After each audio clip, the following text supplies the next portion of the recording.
பிரான்சினுடைய அதிபர் மெக்ரான் இன்றைக்கு ஒரு அறிவித்தலை விடுத்திருக்கிறார். பாலஸ்தீனத்தை தனி நாடாக்குவது, இஸ்ரேல் ஒரு நாடு பாலஸ்தீனம் ஒரு நாடு என்கிற அந்த கோட்பாட்டை வலியுறுத்தும் விதமாக இரு நாட்டினுடைய தீர்வுகள் குறித்த ஒரு உச்சி மாநாட்டை பிரான்சும் சவுதி அரேபியாவும் தலைமை தாங்கி நடத்த போகிறது. ஜெனின் முகாம் பகுதிகளில் கிட்டத்தட்ட 87 கட்டிடங்களை இன்றைக்கு மாத்திரமே இஸ்ரேல் அடித்து நொறுக்கி இருக்கிறது, அழித்து இருக்கிறது, மொத்தமாக இல்லாமலாக்கி இருக்கிறாங்க. வரைபடத்தையே நாங்க இல்லாமலாக்க போறோம்.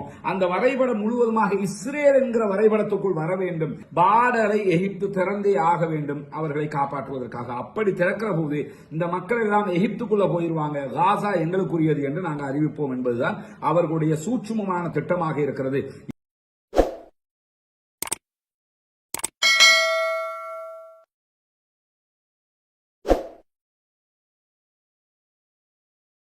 அன்பிற்கினிய சகோதர சகோதரிகளே, நம் அனைவர் மீதும் ஏக இறைவனுடைய அமைதியும் கருணையும் உண்டாகட்டுமாக. அஸ்ஸலாமு அலைக்கும் வரஹ்மத்துல்லாஹி வபரகாத்துஹு. இன்றைய காசாவினுடைய நிகழ்வுகளை நாம் பார்க்க இருக்கிறோம். காசாவிலே தொடர்ந்து நமக்கெல்லாம் தெரியும் இஸ்ரேலிய ஆக்கிரமிப்பு ராணுவம் தாக்குதல்களை நடத்தி வருகிறது. இன்றைக்கு 531வது நாளாக தாக்குதல்கள் தொடர்கிறது. கிட்டத்தட்ட நம்ம 2 வருடத்தை இந்த தாக்குதல்கள் நிறைவு செய்ய இருப்பதை பார்த்துக் கொண்டிருக்கிறோம். இந்த காலகட்டத்துக்குள்ளாக இதுவரைக்கும் 67,000க்கும் மேற்பட்ட அப்பாவிகள் கொல்லப்பட்டிருக்கிறார்கள், ஷஹீதாகி இருக்கிறார்கள்.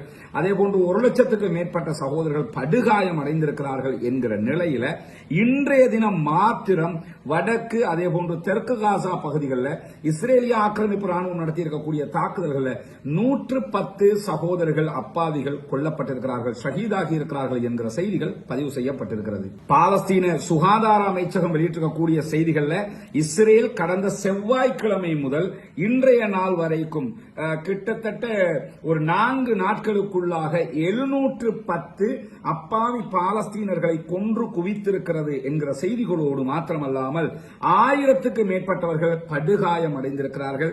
ஷிஃபா மருத்துவமனை வளாகம், அதேபோன்று இந்தோனேஷிய மருத்துவமனை வளாகம், குதுஸ் மருத்துவமனை வளாகம் ஆகிய பகுதிகள் அத்தனையிலையுமே காயம் பட்டோருடைய உடல்களும் அதேபோன்று மரணித்தவர்களுடைய ஜனாசாக்களும் நிறைந்து காணப்படுகின்றன என்கிற செய்திகள் தொடர்ந்து வெளியாகி கொண்டிருக்கிறது. ஒரு அச்சமான சூழ்நிலை பாலஸ்தீனத்துக்குள் நிலவிக் கொண்டே இருக்கிறது.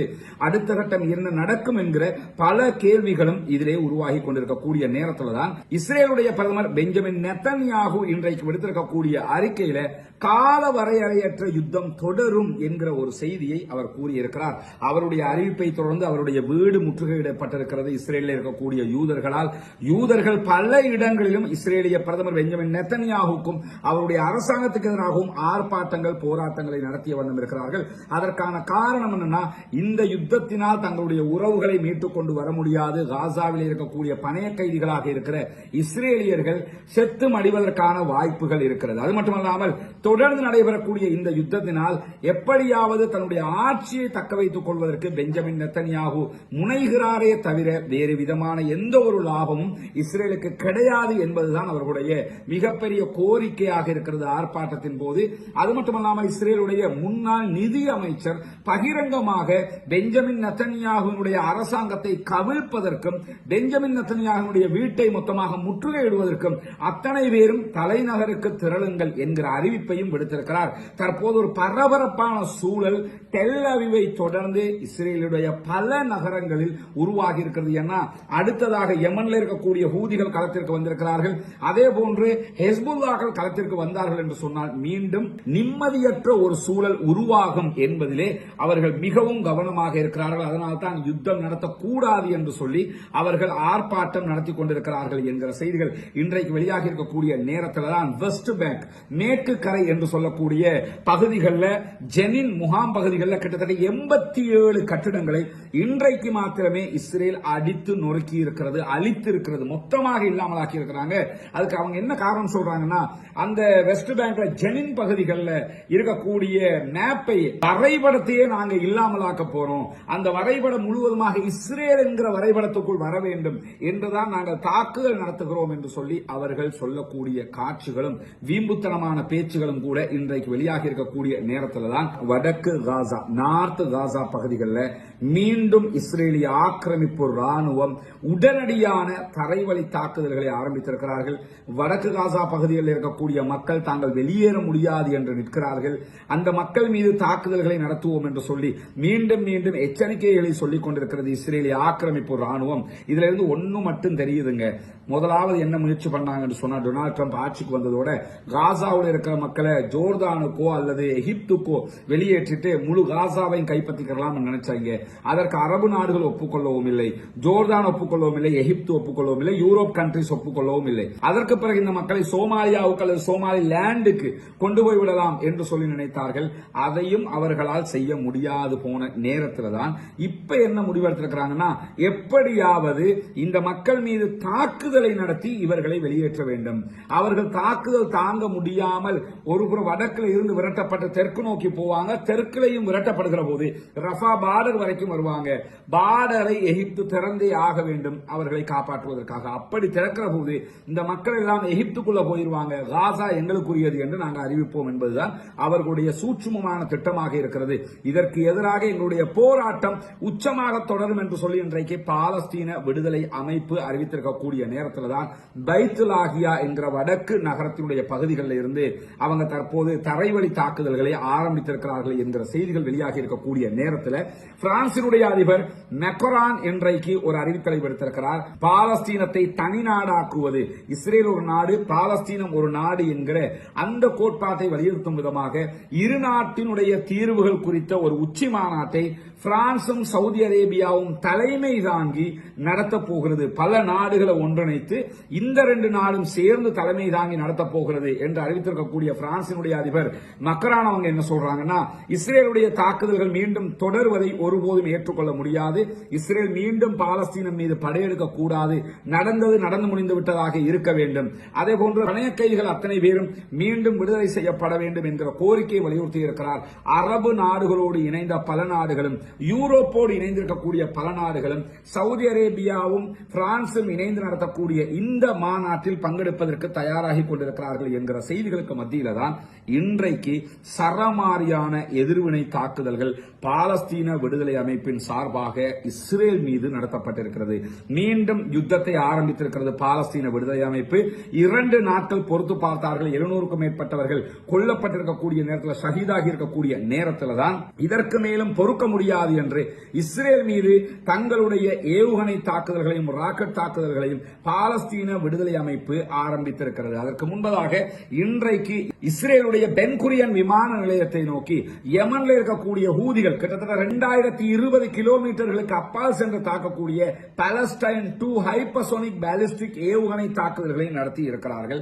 இன்றைக்கு யமன்ல இருந்து ஏவப்பட்ட இந்த ஏவுகணை தாக்குதல் மூலமாக பென்குரியன் விமான நிலையம் ஸ்தம்பித்திருக்கிறது. அஸ்ஸலாமு அலைக்கும் வரஹ்மத்துல்லாஹி வபரகாத்துஹு. அன்பிற்கினிய சகோதர சகோதரிகள், நமக்கெல்லாம் தெரியும், நம்முடைய வீடியோவை பார்க்கக்கூடிய சகோதரர்கள் தொடர்ந்து நம்ம ரமலானுடைய மாதத்துல ஒரு விளம்பரம் செஞ்சு வர்றோம். இலங்கையில கிழக்கு மாகாணம் பொத்துவில் பகுதிகளில் புனிதமிக்க இஸ்லாமிய மார்க்கத்தை ஏற்றுக்கொண்டு இஸ்லாத்தை வாழ்வியல் நெறியாக மாற்றிக்கொண்ட 14 குடும்பங்களைச் சேர்ந்த சகோதர சகோதரிகளுக்கு வீடு கட்டி கொடுக்குற ப்ராஜெக்டை ஆரம்பிச்சிருக்கோம். அது சம்பந்தமான வீடியோக்களை நீங்கள் பார்த்துருப்பீங்க. யானை தொல்லை, மற்ற தொல்லைகள், அவர்களுக்கு அதுக்குரிய வீடு, வாழ்வாதாரம் இல்லாத பெரும் சுமையாக அவர்களுடைய வாழ்க்கை கழிகிற நேரத்தில் அவர்களுக்கான ஒரு 14 வீடுகள் அமைச்சு கொடுக்கிற திட்டத்தை தான் நம்ம ஆரம்பிச்சிருக்கோம். இது அத்தனையும் நீங்கள் தருகிற பொருளாதார உதவிகளை கொண்டுதான் நம்ம செஞ்சு வர்றோம். உங்களுக்கு தெரியும்.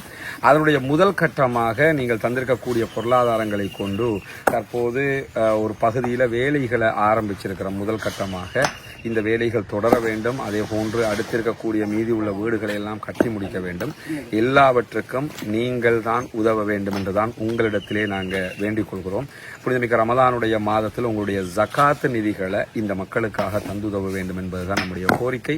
இஸ்லாத்தை பொறுத்தவரை நமக்கு தெரியும், ஜகாத்தை பெற்றுக்கொள்ளக்கூடிய 8 கூட்டத்தாரில் ஒரு முக்கியமான கூட்டத்தாராக கவனிக்கப்படக்கூடியவர்கள் முஅல்லஃபத்துல் குலூப் என்கிற உள்ளங்கள் ஈர்க்கப்படக்கூடியவர்கள். உள்ளங்கள் ஈர்க்கப்படுறவங்கன்னா இஸ்லாத்தை நோக்கி வரக்கூடியவங்க. எனவே அவர்களுக்கான இந்த உதவியை, ஜகாத் நிதியை முன்னால் தெரிகிற நம்முடைய அக்கவுண்ட் நம்பருக்கு நீங்க வைப்பு செய்ய முடியும், டிபாசிட் பண்ண முடியும். அதே நேரத்தில் சில நாடுகளில் இருந்து அந்த அக்கவுண்ட்டுக்கு டிபாசிட் பண்ண முடியாது என்று சொல்லக்கூடியவர்கள் இந்தியா போன்ற நாடுகள், மற்ற சில நாடுகள் அந்த பிரச்சனை இருக்கிறதா சொல்றாங்க. முன்னால் தெரிகிற என்னுடைய தொலைபேசி மற்றும் வாட்ஸ்அப் இலக்கத்திற்கு நீங்கள் தொடர்பு கொள்கிற போது அது தொடர்பான வழிகாட்டுதல்களையும் நம்ம உங்களுக்கு தருவதற்கு தயாராக இருக்கிறோம். எனவே நபிகள் நாயகம் ஸல்லல்லாஹு அலைஹி வஸல்லம் அவர்கள் ரமலானுடைய காலத்தில் வீசுகின்ற காற்றை விட வேகமாக தர்மம் செய்வார்கள் என்கிற செய்திகளை நம்ம சஹீஹுல் புகாரி, முஸ்லிம் உள்ளிட்ட ஹதீஸ் கிரந்தங்களில் பார்க்கிறோம். அதே போன்று அல்லாஹ்வுடைய தூதர் ஸல்லல்லாஹு அலைஹி வஸல்லம் அவர்கள் இது போன்ற மக்களுக்காக, ஏழை எளிய மக்களுக்காக எவ்வளவு தூரம் உழைத்திருக்கிறார்கள் என்பதையெல்லாம் இந்த ரமலானுடைய காலத்தில் நிறைய உரைகளை நீங்க பார்த்திருப்பீங்க. அல்லாஹ்வுடைய தூதர் ஸல்லல்லாஹு அலைஹி வஸல்லம் அவர்கள் சொல்கிறார்கள், இத்தகுன்னார வலவ் பிஷக்கி தம்ரா, ஒரே ஒரு பேரிச்சம்பழத்தினுடைய துண்டு இருந்தாலும் அதை தர்மம் செய்து நரகத்தை விட்டும் பாதுகாத்துக் கொள்ளுங்கள். நரகத்தை விட்டும் பாதுகாப்பு தேடுகிற உயர்தரமான உன்னதமான ஒரு மாதத்திலே நாம் இருக்கிறோம். எனவே இந்த மாதத்தில் நம்ம இபாதத்துக்கள் செய்து நரகத்தை விட்டும் பாதுகாப்பு தேடுவதைப் போல இன்னொரு வகையான இபாதத்து தான் நம்முடைய சொத்து செல்வத்தினூடாக இந்த ஏழை எளிய மக்களுக்கு நாம் உதவுவது. எனவே அந்த காரியத்துக்கும் உதவுங்கள் என்று அன்பாக கேட்டுக்கொள்கிறோம். இந்த ஹூதிகளுடைய தாக்குதலை பொறுத்தவரையில நம்ம தெரிந்து கொள்ள வேண்டிய முக்கியமான விவகாரம் என்று சொன்னா, ஹூதிகள் மீது யமன்ல அவங்களுடைய கட்டுப்பாட்டில் இருக்கக்கூடிய ஹுதைதாவாக இருக்கலாம், சனாவாக இருக்கலாம், மிகப்பெரிய பறந்துபட்ட பகுதி அவங்க கண்ட்ரோல் பண்ணி கொண்டிருக்கிறாங்க. அந்த பகுதிகள் மீது சர்வமாரியான விமான தாக்குதல்களை தொடர்ந்து 4வது நாளாகவும் அமெரிக்கா நடத்தி கொண்டிருக்கிறது. இதே நேரத்தில் அமெரிக்காவினுடைய விமானம் தாங்கி கப்பல் உள்ளிட்ட அவர்களுடைய நிலைகள் மீது தொடர்ந்து அங்கிருந்த ஹைப்பர்சோனிக் ஏவுகணை தாக்குதல்கள், அதே நேரத்தில் பாலிஸ்டிக் ஏவுகணை தாக்குதல்களை எல்லாம் ஹூதிகளும் நடத்தி கொண்டிருக்கிறார். ஒருபுறம் அமெரிக்காவோடு, அமெரிக்காவினுடைய விமானம் தாங்கி கப்பலோடு சண்டையிட்டுக் கொண்டிருக்கக்கூடியவர்கள், மறுபுறமாக டெல் அவிவை நோக்கி, பென்குரியன் விமான நிலையத்தை நோக்கியே தாக்குதல்களை நடத்தி இருக்கிறார்கள். இது இன்றைக்கு இஸ்ரேலிகள் மத்தியிலே மிகப்பெரிய கலக்கத்தையே உண்டாக்கி இருக்கிறது. மீண்டும் களத்திற்கு வந்திருக்கக்கூடிய ஹூதிகள் எவ்விதமான இடையூறும் இல்லாமல், எவ்விதமான தடங்களும் இல்லாமல் அவர்களுடைய தாக்குதல்களை தொடர்ந்து கொண்டிருக்கிறார்கள். அமெரிக்காவுடைய எந்த எச்சரிக்கைக்கும் அவங்க பயப்படவும் மாட்டோம் என்று சொல்லி இன்றைக்கு அவர்களுடைய ஆயுத பிரிவினுடைய ஊடக பேச்சாளர் யஹ்யா சாரி அறிவித்திருக்கக்கூடிய நேரத்தில் தான் காசா தனியாக இல்லை, யமனுடைய ஹூதிகள் எங்களோடு இருக்கிறார்கள் என்கிற ஒரு அறிவிப்பை பாலஸ்தீன விடுதலை அமைப்பினுடைய ஊடக பேச்சாளர் அபு உபைதா அவர்கள் அறிவித்திருக்கிறார்கள். நமக்கு தெரியும், அபு உபைதாவை போலதான் பாலஸ்தீன விடுதலை அமைப்பினுடைய துணை ராணுவ குழுவினுடைய ஆயுத பிரிவின் ஊடக பேச்சாளராக இருந்தவர் தான் சகோதரர் அபு ஹம்சா அவர்கள். அவர் கொல்லப்பட்டு விட்டார், அவருடைய முழு குடும்பமுமே கொல்லப்பட்டு விட்டது. அதே போன்று அவருடைய சகோதரருடைய முழு குடும்பமும் கொல்லப்பட்டிருக்கிறது. ஜூன் அது தொடர்பான மேலதிக செய்திகளை ஏற்கனவே நம்ம சொல்லி இருக்கிறோம். இந்த நிலையில தான் அபு உபைதா தற்போது அறிக்கை வெளியிட்டிருக்கிறார். அபு உபைதா களத்திற்கு வந்திருக்கிறார். அவர் தான் இந்த செய்திகளை வெளிப்படையாக சொல்லக்கூடிய ஒருவராக இருக்கிறார். அவர்கள் பற்றிய செய்திகளை அவர் என்ன சொல்றாரு, நாங்க தனியா இல்ல, எங்களோடு யமன்ல இருக்கக்கூடிய ஹூதிகள் இருக்கிறார்கள். அதே போன்று எங்களுடைய ராணுவ பிரிவு தொடர்ந்து தாக்குதல்களை நடத்துவதற்கு தயாராக இருக்கிறது என்கிற செய்திகளையும் அபு உபைதா அறிவித்திருக்கக்கூடிய நேரத்தில் இன்றைய தினம் சேம் டைம் ஹூதிகள் எப்ப தாக்குதல் நடத்தினாங்களோ பென்குரியன் விமான நிலையத்தின் மீது, அதே நேரத்தில் காசாவினுடைய நார்த் காசா பகுதிகளில் இருந்து பாலஸ்தீன விடுதலை அமைப்பும் ராக்கெட் தாக்குதல்களை நடத்தி இருந்தது. இந்த தாக்குதலை பற்றி அவர் சொல்லுகிற நேரத்தில் என்ன சொன்னார்னா, டெல் அவிவினுடைய வானத்துக்கு மேல யமனுடைய ஏவுகணைகளும் அதே போன்று காசாவினுடைய ராக்கெட்டுகளும் தொடர்ந்து தாக்குதல்களை நடத்தியன, குறுக்கிட்டு தாக்குதல்களை நடத்தியது என்கிற செய்திகளை இன்றைக்கு சொல்லியிருப்பது மட்டுமல்லாமல் காசாவினுடைய மக்களுக்கு ஆதரவாக யமனுடைய ஹூதி கிளர்ச்சியாளர்கள் கௌரவமான நிலைப்பாடுகளையும் நேரடியான ஆதரவுகளையும் தந்து கொண்டிருக்கிறார்கள் என்கிற செய்திகளையும் அவர்கள் இன்றைக்கு வெளியிட்டிருப்பதை நம்ம பார்க்க முடிகிறது. இந்த இடத்துல ஒன்று கவனிக்கணும் என்று சொன்னா, உண்மையிலேயே காசாவில் இருக்கக்கூடிய பெரும்பாலான மக்கள் சன்னி முஸ்லீம்கள், சுன்னா பேசக்கூடிய முஸ்லீம்களாக இருக்கிறார்கள். அதே நேரத்தில் யமன்ல இருக்கக்கூடியவங்க 100% அவங்க செய்திகளாக இருக்கிறார்கள், ஷியா சார்பானவர்களாக இருக்கிறார்கள். அப்படி இருந்தும் அவர்கள் எந்நேரத்திலும் பாலஸ்தீன மக்களுக்காக நிற்கிறார்கள் என்பதும் இந்த இடத்திலே நாம் விழித்து பார்க்க வேண்டிய ஒரு விவகாரமாக இருக்கிறது. பொது விவகாரத்தில் நாங்கள் பாலஸ்தீன மக்களோடு நிற்போம் என்கிற அவர்களுடைய இந்த செயல்பாடுதான் பாலஸ்தீன மக்களுக்கு உறுதுணையாக இருக்கக்கூடிய நேரத்தில் தான் இன்றைக்கு காசாவில் இருந்து இந்த தாக்குதல்கள் நடத்தப்பட்டிருக்கிறது என்கிற செய்திகளையும், இன்றைக்கு ராக்கெட் தாக்குதல்களை நடத்தியிருக்கிறோம் என்கிற செய்திகளையும் அபு உபைதா சொல்லி இருப்பது மட்டுமல்லாமல் தெற்கு காசா பகுதிகளில் இருந்தும் ஏவுகணை தாக்குதல்கள் நடத்தப்பட்டிருக்கிறது என்று இஸ்ரேலிய ஆக்கிரமிப்பு ராணுவம் இன்றைக்கு அறிவித்திருக்கிறது.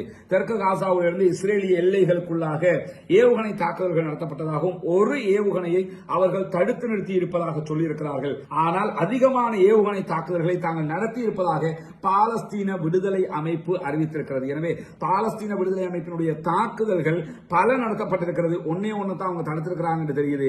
அவர்களுடைய தாக்குதல்களால் பென்குரியன் விமான நிலையத்தினுடைய விமான போக்குவரத்து மொத்தமாக சரிவை சந்தித்திருக்கிறது. பல விமானங்கள் கிட்டத்தட்ட 7 விமானங்களை உடனடியாக பென்குரியன் விமான நிலையத்திலிருந்து திருப்பி அனுப்பியிருக்கிறாங்க என்கிற செய்தியை அல் ஜசீராவுடைய உண்மை பார்ப்பு பிரிவாக இருக்கக்கூடிய சனத் உறுதிப்படுத்தி சொல்லியிருக்கிறது. இன்றைக்கு 7 விமானங்கள் உடனடியாக திருப்பி அனுப்பப்பட்டது. காரணம் என்ன? யமன்ல இருந்து அட்டாக் பண்றாங்க, அதே மாதிரி காசாவுல இருந்து அட்டாக் பண்றாங்க பென்குரியன் விமான நிலையத்தை நோக்கி. ஏன்னா இந்த தாக்குதல் ரொம்ப டிஃபரெண்டான தாக்குதலாக இருக்குது. பேசி வச்சு செஞ்ச மாதிரி யமன்ல இருந்து பென்குரியன் அடிக்கிறாங்க, காசாவுல இருந்து பென்குரியன் அடிக்கிறாங்க. யமன்ல இருந்து அடிக்கக்கூடிய சேம் டைம் தான் காசாவுல இருந்து இவங்க தாக்குதல் நடத்துறாங்கன்னு சொன்னா கண்டிப்பாக ஏதோ ஒரு வகையில் சிங்க் ஆகித்தான் இந்த தாக்குதல்கள் மீண்டும் நடத்தப்படுகிறது என்பது புலப்படுகிறது. இந்த சிங்க பண்ணி இருக்கிறது கூட ஈரான் தான் என்பதும் மிக தெளிவாக அனைவருக்கும் புரிகிறது. அதனாலதான் அமெரிக்கா திரும்ப திரும்ப ஈரானை வார்ன் பண்ணிக்கிட்டு இருக்காங்க. அந்த வார்னிங் எல்லாம் கணக்கெடுக்காம வாடா பாத்துக்கலாம் சொல்லிக்கிட்டு யமன்ல இருந்து தாக்குதலை நடத்த சொல்லி இருக்கிறார்கள். சேம் டைம் காசாவில் இருந்தும் மீண்டும் தாக்குதல்கள் நடத்தப்பட ஆரம்பித்திருக்கிறது. எனவே காசாவில் இருந்து இன்றைக்கு தாக்குதல் நடத்தப்பட்டதில் என்ன அழிவுகள் அங்கே ஏற்பட்டிருக்கிறது என்கிற செய்திகள் வெளியாகவில்லை. காரணம் அங்க அல் ஜசீரா தடை செய்யப்பட்டிருக்கிறது. அங்க எந்த தொலைக்காட்சிகளுக்கும் அனுமதி கிடையாது. அங்க இருக்கக்கூடிய செய்திகளை, உண்மை செய்திகளை வெளியே கொண்டு வர்றதுன்றது ரொம்ப கடினமான ஒரு விவகாரம். இருந்தாலும் காசாவிலிருந்து இன்றைக்கும் தாக்குதல் நடத்துகிற அளவுக்கு பாலஸ்தீன விடுதலை அமைப்பினுடைய பலம் இருக்கிறது என்பதை நம்ம புரிந்து கொள்ள முடிகிறது. எனவே பாலஸ்தீன விடுதலை அமைப்பு நாங்கள் தொடர்ந்து தாக்குதலை நடத்த திட்டமிட்டிருக்கிறோம் என்கிற செய்திகளையும் சொல்லியிருக்கிறார்கள். வரைமுறை இல்லாமல் நீங்கள் தாக்கினால் வரைமுறை இல்லாமல் நாங்களும் தாக்குவோம் என்கிற அறிவிப்பையும் அவர்கள் விடுத்திருக்கிறார்கள். எது எப்படி போனாலும் இந்த தாக்குதல்களுக்கு நடுவில் பாலஸ்தீன விடுதலை அமைப்பு இன்றைக்கு வெளியிட்டிருக்கக்கூடிய அறிக்கையில் என்ன சொல்றாங்கன்னா, மத்தியஸ்தர்களோடு பேச்சுவார்த்தையை நடத்தி கொண்டிருக்கிறோம், கத்தாரோடு எகிப்தோடு பேச்சுவார்த்தை நடத்தி கொண்டிருக்கிறோம். எங்களுடைய மக்களுக்கு அமைதி தேவை, நிம்மதி தேவை. அதற்காகவும் அவர்கள் பட்டினியில் வாடிக்கொண்டிருக்கிறார்கள், அதிலிருந்து அவர்களை மீட்டெடுப்பதற்காகவும் கூட நாங்கள் எங்களுடைய பணிகளை செய்து கொண்டுதான் இருக்கிறோம். எனவே எங்களுடைய பணிகளை முன்னெடுப்பதில் அவர்களோடு சமாதான பேச்சுவார்த்தைகளை நடத்துவதில் நாங்கள் பின்வாங்கவில்லை. அது நடந்து கொண்டிருக்கிற அதே நேரம் தொடர்ந்து அடிவாங்கிக் கொண்டிருக்க முடியாது. எனவேதான் அவர்கள் மீது உச்சகட்ட தாக்குதல்களையும் நடத்த ஆரம்பித்திருக்கிறோம் என்று சொல்லியிருக்கிறார்கள். எதிர்காலங்களில் வித்தியாசமான தாக்குதல்கள் கூட நடத்தப்படலாம் என்கிற செய்தியை சொல்லியிருக்கிறாங்க. பொறுத்திருந்து பார்ப்போம் என்ன நடக்கப் போகிறது என்பதை. பாலஸ்தீனம் வெற்றி பெற வேண்டும், பாலஸ்தீனம் சுதந்திரமடைய வேண்டும், பாலஸ்தீன மக்களும் நம்மை போன்ற நிம்மதியாளர்களாக மாற வேண்டும் என்கிற உயரிய பிரார்த்தனைகளோடு பாலஸ்தீன மக்களுக்காக தொடர்ந்தும் ஜனநாயக ரீதியாக குரல் கொடுப்போமாக என்கிற கோரிக்கைகளோடு நாம தொடர்ந்து 2-3 நாட்கள் வெளியூர்ல இந்த நம்முடைய வீடு கட்டுகிற அந்த திட்டத்திற்கான வேலையாக வெளியூர்ல நிற்கிறோம். அதே மாதிரி முஸ்லிம் அல்லாத சகோதர சகோதரிகளுக்காக இஸ்லாம் பற்றிய கேள்வி பதில் நிகழ்ச்சிகளை தொடர்ந்து நடத்தி வர்றோம். அதனுடைய வீடியோக்கள் நாளை முதல் வெளியாக இருக்கிறது. இன்ஷா அல்லாஹ் நீங்கள் பார்க்கும்போது அல்ஹம்துலில்லாஹ் அவர்களுக்கான செய்திகள் நம்மளால முடிஞ்ச அளவுக்கு எத்தி வைக்கிறோம் செய்திகளை நீங்க பாப்பீங்க. இன்ஷா அல்லாஹ் அந்த பணிகள் வெளியூர்ல இருக்கிறதுனால தான் வீடியோக்கள் இந்த வடிவத்தில் வந்து கொண்டிருக்கிறது. இன்ஷா அல்லாஹ் நாளைய தினம் பழைய முறையிலேயே வீடியோக்கள் வெளியிடப்படும் என்பதை குறிப்பிட்டுக் கொள்கிற அதே நேரம் பாலஸ்தீன மக்களுக்காக தொடர்ந்து பிரார்த்தனை செய்யுங்கள் சகோதரர்களே. நாளைய தினம் மிக முக்கியமான இன்னும் பல செய்திகளை எதிர்பார்த்திருங்கள். தனி வீடியோக்களாக அதை வெளியிடுறதுக்கு திட்டமிட்டிருக்கோம். அல்லாஹ் தஆலா அருள் புரிய வேண்டும். ஆகிறது அல்ஹம்துலில்லாஹி ரப்பில் ஆலமீன்.